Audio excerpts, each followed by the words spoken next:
चलिए hello students, कल की क्लास में हमने संधारित्र के कुछ आंखी क्वेश्चन किए। आज हम फिर से वही आंखी क्वेश्चन करते हैं। फर्स्ट टाइप का देखते हैं। देखिए क्वेश्चन आपके सामने, संलग्न चित्र में ए और बी के बीच में तुल्य धारिता आपको ज्ञात करनी। चित्र बना हुआ दिख रहा है। ये चित्र किस टाइप से दिख रहा है? ये चित्र हमको दिख रहा है एक वर्ग के जैसे कि इस टाइप का एक वर्ग होता है। वर्ग की समस्त भुजाएं बराबर होती हैं और एक विकर्ण। तो अगर दो भुजाओं में और एक विकर्ण में संधारित्र की प्लेटें लगी और उनके कनेक्शंस को इस एक पॉइंट पे और इस बी पॉइंट से अगर उनको पकड़ करके खींच दिया जाए तो वो क्या हो जाते हैं? वो हो जाते हैं एक के नीचे एक। कैसे? देखिए सॉल्यूशन वो हो जाएंगे कुछ इस तरीके से।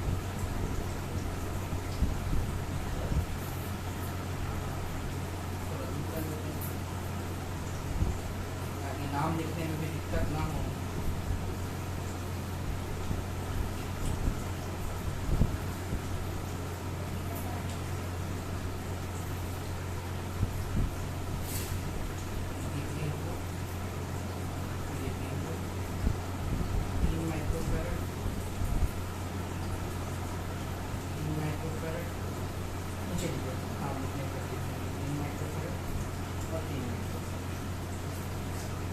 यहाँ का नाम देते हैं बेटा C1, यहाँ का नाम C2, यहाँ का नाम इस तरीके से। तो याद रखिएगा, अगर वर्ग की दो भुजाओं और किसी एक विकर्ण से जुड़ा हो और कनेक्शन को पकड़कर अगर आप खींचोगे तो ये तीनों एक के नीचे एक पैरेलल फॉर्म में उत्तर समांतर क्रम में हो जाएगा। तो वही बात इसमें देखने को क्या, चूंकि C1, C2 एंड C3 कौन से क्रम में? समांतर क्रम में। समांतर क्रम में, और समांतर क्रम का मतलब क्या जानते हो? तीनों भुजाओं को क्या करना है? जोड़ना है। जोड़ देते हैं। C बराबर क्या होगा? C1 plus C2 plus C1 की वैल्यू कितनी? सब की वैल्यू 3 है, तो 3 घन 3 बराबर 3 माइक्रोफैराड। इस प्रकार से हमारे इस की वैल्यू। मैंने आपको एक बात बताया था कि कभी भी अगर फाइनल आंसर आने को है तो आप डायरेक्ट इसका इस्तेमाल करिए। समांतर क्रम का सूत्र सीधा होता है, तीनों को जोड़ना रहता है। तो ये आपके दिमाग में होना चाहिए कि अगर वर्ग की भुजा जैसा कोई डायग्राम आपको दिखता है धारिता के अकॉर्डिंग, प्रतिरोध भी वैसे ही होगा। जब प्रतिरोध पढ़ाएंगे अध्याय 3 में उसमें भी होगा, लेकिन यहाँ पर फिलहाल दिमाग में रखिए कि एक के नीचे एक आपको मर्ज हो जाएगा। जैसे ही आप इस ए और बी के पॉइंट को पकड़ कर अगर आप खींचोगे तो वो एक के नीचे एक व्यवस्थित हो जाएगा। इस तरीके से हुआ आपका फर्स्ट पॉइंट और फर्स्ट ऑप्शन। तो ये हुआ आपका क्वेश्चन। अब अगला क्वेश्चन करते हैं। अब चलिए नेक्स्ट क्वेश्चन की ओर चलते हैं। अगला सवाल आपके स्क्रीन में सामने देखिए। नेक्स्ट क्वेश्चन बोलता है, संलग्न चित्र में P और Q के बीच तुल्य धारिता 20 माइक्रोफैराड है। मतलब ये है बेटा कि इस क्वेश्चन में बाकी क्वेश्चनों से अंतर ये है कि जो फाइनल आंसर आता है, फाइनल आंसर वो हमको दे दिया है 20 माइक्रोफैराड। ये आप निकाल चुके हो। होता ये है कि जो बीच में जो C नाम का एक प्लेट है इसका निकाल। अब आप बोलेंगे सर फाइनल आंसर को हमेशा C से रिप्रेजेंट करते थे। तो हाँ करते तो थे, लेकिन अब प्रश्न वाला ही इसको C बोल दिया है, तो अब हम फाइनल आंसर को अपने हिसाब से क्या मान के चलेंगे? C डैश मान के चलेंगे, अपने लिए मान के चलेंगे। लेकिन जब भी हम फाइनल आंसर लाते थे उसे हम C मान के चलते थे। लेकिन इस क्वेश्चन में फाइनल आंसर दिया हुआ है और एक प्लेट का मान निकालना है जिसको वो C से रिप्रेजेंट कर रहा है। ये दिमाग में पहले रखिएगा, ठीक है। P और Q के बीच का तुल्य धारिता 20 माइक्रोफैराड है। मतलब प्रश्न वाला स्पष्ट बोल रहा है कि फाइनल आंसर आपको दे दिया है उसने 20 माइक्रोफैराड। अब निकालना क्या है? संधारित्र C की धारिता क्या कीजिए।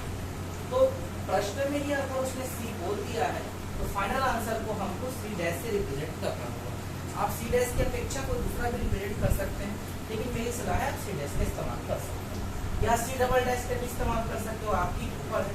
तो आप ज़्यादा है तो इसको, अब ये C तो इसमें बोल दिया है, तो काम करो चलो C डबल डैश से इसके ऊपर आप फाइनल आंसर को मान लो C डबल डैश। अब देखते हैं कैसे बनेगा। तो इसके लिए सबसे पहले देखिए आपको 20 माइक्रोफैराड, 20 माइक्रोफैराड और 20 माइक्रोफैराड ये तीनों एक लाइन की है। अब लेकिन आपके मन में आएगा सर थोड़ा सा ये दूर दिख रहा है कि नीचे ये दोनों तो दिख रहे हैं, लेकिन बीच वाला दूर दिख रहा है। इससे कोई फर्क नहीं पड़ता, मैं आपको पहले क्लियर कर दूं, इससे कोई फर्क नहीं पड़ता। आपको जैसा दिया वैसे ही आपको बनाना है। तो एक काम करते हैं, सबसे पहले हम सॉल्यूशन लेंगे। सॉल्यूशन जब हम लेंगे तो हम काम करते हैं, पहले इसका नाम, पहले इस चित्र को फिर बनाना पड़ेगा। यहाँ ड्रॉ करना, मैं तो ड्रॉ नहीं कर रहा हूँ। नाम देते हैं C1, इसका नाम हो जाएगा बेटा C2, लास्ट वाले का C। तीनों कौन से क्रम में है? समांतर क्रम में। डरने की जरूरत नहीं है, ये एक के नीचे एक ही है, भले इसे दो लिख दिया आपको कंफ्यूज करने के लिए। चलिए समांतर क्रम में हम लिखेंगे, चूंकि पहले लिख देते हैं सॉल्यूशन में चित्र अनुसार। अब चित्र को कंप्लीट कर लेना, सॉल्यूशन में भी चित्र बनाना अनिवार्य है, ये ध्यान रखिए। चित्रानुसार C1, C2 व C3 समांतर क्रम में, समांतर क्रम में। अब चलिए तीनों जोड़, तो अब इसको हम C लेके नहीं चलेंगे और ना ही C डबल डैश, क्या लिखेंगे C डैश, तीनों जुड़ रहे हैं C1, C2 और C3। ठीक, चलो जोड़ते हैं। C1 का वैल्यू कितना 20, इसका वैल्यू 20, इसका वैल्यू 20, टोटल कितना हो गया 60 माइक्रोफैरड। ये हमारे C डैश का वैल्यू आ चुका है। अब चित्र बदल जाएगा। चित्र कैसे बनेगा जरा देखिए, चित्र ऐसे बन जाएगा, यहाँ पर आपका C अवेलेबल और यहाँ पर अभी आया जस्ट, क्या नाम से इसको रिप्रेजेंट किया हो, C डैश। ये P है और ये इस तरीके से। ठीक, यहाँ से देख लीजिए, ये आपका C, ये रहा P अपनी जगह पे, Q अपनी जगह पे, 20 माइक्रोफैरड, 20 माइक्रोफैरड और 20 माइक्रोफैरड को हल करने पे क्या मिला, C डैश। ठीक, अब यहाँ हम लिखेंगे, चूंकि C व C डैश कौन से क्रम में है, अगल बगल मतलब कौन सा क्रम, श्रेणी क्रम में। श्रेणी क्रम में अब ये हो गया, तो अब इसको कैसे कर सकते हैं, C डबल डैश बराबर, तो C डबल डैश लिया, क्योंकि हमारा फाइनल आंसर दिया हुआ है, क्योंकि अब इन दोनों को हल करने पर क्या निकल जाएगा, C डबल डैश। लेकिन श्रेणी क्रम में संधारित्र कैसा होता है, बटे के रूप में, तो 1 बटा C डबल डैश बटे 1 बटा C प्लस 1 बटा क्या हो जाएगा, C डैश हो जाएगा। फॉर्मूला हमने लगा दिया, इसका वैल्यू ऑलरेडी हमको दिया गया है 20, तो 1 बटा C डबल डैश का वैल्यू हमने क्या लिख दिया, 20 लिख दिया, है ना। अब आगे C की जगह हम क्या लिखेंगे, C लिखेंगे, लेकिन 1 बटा C डैश की जगह क्या लिखेंगे, 60। अब यही बस कुछ बच्चों को होती तकलीफ हल करने में, मैं बोलता कि भैया C का मान निकाल लेना, तो कुछ बच्चे नहीं निकलते। उसके लिए चलिए पिछली बता दिया जाता है, 1 बटा 20 अपनी जगह पे रहेगा। अब ये जो लास्ट में 1 बटा 60 दिख रहा है उसको इधर ले लो, इधर आके क्या हो जाएगा, माइनस इक्वल टू 1 बटा C हो जाएगा। यहाँ तक का कहानी खत्म। अब इसके बाद आगे और बढ़ना पड़ेगा, चलिए बढ़ते हैं। अब आप जानते हैं 20 और 60 का क्या निकालना पड़ेगा, एलसीएम लघुत्तम। तो 20 और 60 का लघुत्तम निकालते 2 से 10 30। अब आप बोल रहे हैं सर शॉर्टकट निकाल देगा, मैथ्स वाले बच्चों के लिए शॉर्टकट होता है, लेकिन बायो वाले बच्चों के हिसाब से पढ़ाना पड़ता है। क्या करें, 5 और ये 5 का 5, ठीक है। अब आप गुणा कर लीजिए, 2 दूनी 4, 4 दिया 12, 12 पंचे 60, 60 लघुत्तम आ रहा है, 60 लघुत्तम आया बटे में 60। जो लघुत्तम आता है उसका भाग किससे करते हैं, यहाँ रखे हुए 20 से। तो 60 का भाग अगर आप 20 से करते तो कितना आ जाएगा, 3, और उस 3 का गुणा किससे करोगे, ऊपर में लिखे हुए 1 से, 3 ये हुआ माइनस।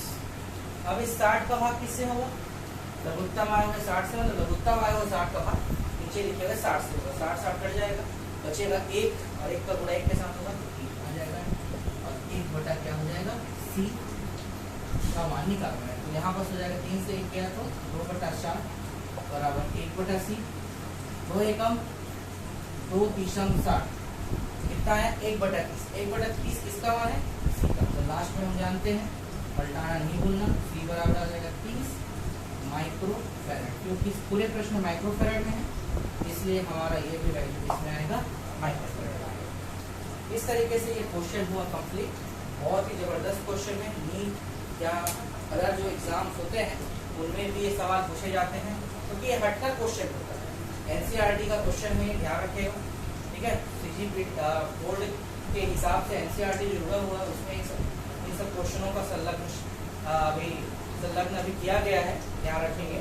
तो देखिए इस क्वेश्चन में क्या बोला गया है कि P और Q के बीच में तुल्य धारिता 20 माइक्रोफैराड है। फाइनल आंसर दे चुका है, बार बार बोल रहा हूँ, फाइनल आंसर दे चुका है और फाइनल आंसर को हमने रिप्रेजेंट किया है C डबल डैश। अब उसके बाद बारी आती है कि यहाँ पर एक प्लेट दिया है, उस प्लेट का नाम, उस प्लेट की धारिता उसने C से रिप्रेजेंट किया है, वो निकालना है। तो पहले तो हमको ये मॉडिफाई मतलब छोटा करना पड़ेगा, थोड़ा सा उसको जमाना पड़ेगा। जब मर्ज कर देंगे मतलब ये देखिए C1, C2 और C3 एक के नीचे एक दिख रहे हैं। समांतर क्रम का मतलब तीनों को जोड़ देते हैं। समांतर क्रम को हल करने पर जो आएगा वैल्यू से हमने सीधे नाम दिया, जो कि इन तीनों को हल करने पर यहाँ का वैल्यू है। देखिए चित्र को फिर मैंने बनाया, P अपनी जगह पे, Q अपनी जगह पे, C और C डैश अपनी जगह। अब उसके बाद फिर जानते हो आप समांतर क्रम का फार्मूला, सॉरी ये तो श्रेणी क्रम था, समांतर क्रम ये श्रेणी क्रम, अगल बगल मतलब श्रेणी क्रम बटे के रूप में होता है। फार्मूला लगाएंगे, पक्षांतर करेंगे, लघुत्तम 60 निकलेगा, हल करेंगे 1/30 आएगा, लास्ट में पलटाना अब नहीं बोलेंगे। इस तरीके से यहाँ पर जो उपस्थित प्लेट C है उसका वैल्यू आपको मिल जाएगा। ये था आपका ये क्वेश्चन। अब देखते हैं नेक्स्ट क्वेश्चन। चलिए नेक्स्ट क्वेश्चन देखते हैं हम। नेक्स्ट क्वेश्चन क्या है हमारा, सेम उसी टाइप का पैटर्न।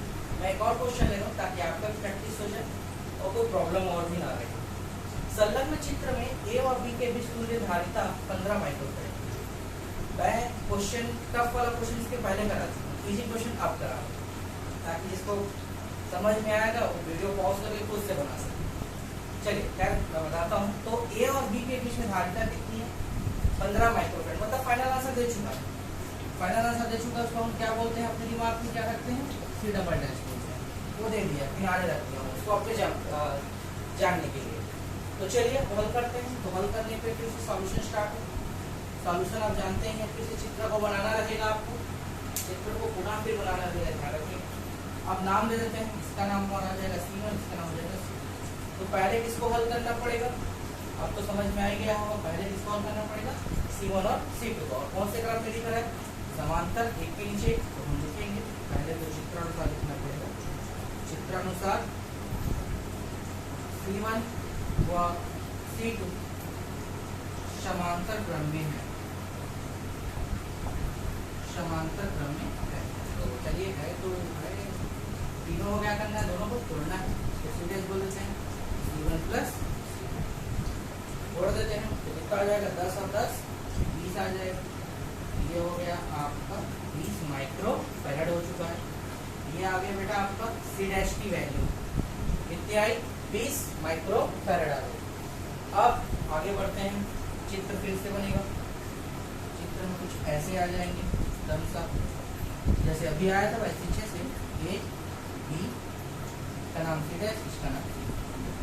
अब बताइए क्या है, श्रेणी क्रम में बस लिख दो यार कि यार इन दोनों को हल करने पर यहाँ का वैल्यू आया, इसको हमने क्या नाम दिया, C डैश। चलिए लिखेंगे C डैश व C कौन से क्रम में है, श्रेणी क्रम में, श्रेणी क्रम में है, ये हमने बता दिया। ठीक, अब चलिए इसको कैसे हल करेंगे, तो 1/C डबल डैश बटे 1/C डैश 1/C। श्रेणी क्रम उल्टा होता है। C double dash final answer पहले से हमको पता है 15, C डैश का वैल्यू जस्ट निकाला हमने 20 प्लस 1/C। फिर से वही बात, क्या करेंगे, पक्षांतर 15 1/20 बराबर 1/C। अब इसके बाद की कहानी मैं आपको छोड़ रहा हूँ, मैं नहीं बता कि आप 15 और 20 का लघुत्तम निकालिएगा और लघुत्तम निकाल करके पलटाइएगा और C का मान आप ऐसा कर सकते हैं। तो जिसको बनेगा बेटा वो बच्चा वीडियो पॉज करके खुद बना लेगा, ज़्यादा अच्छा होगा, प्रैक्टिस होगी। नहीं बनेगा तो मैं तो बताइएगा।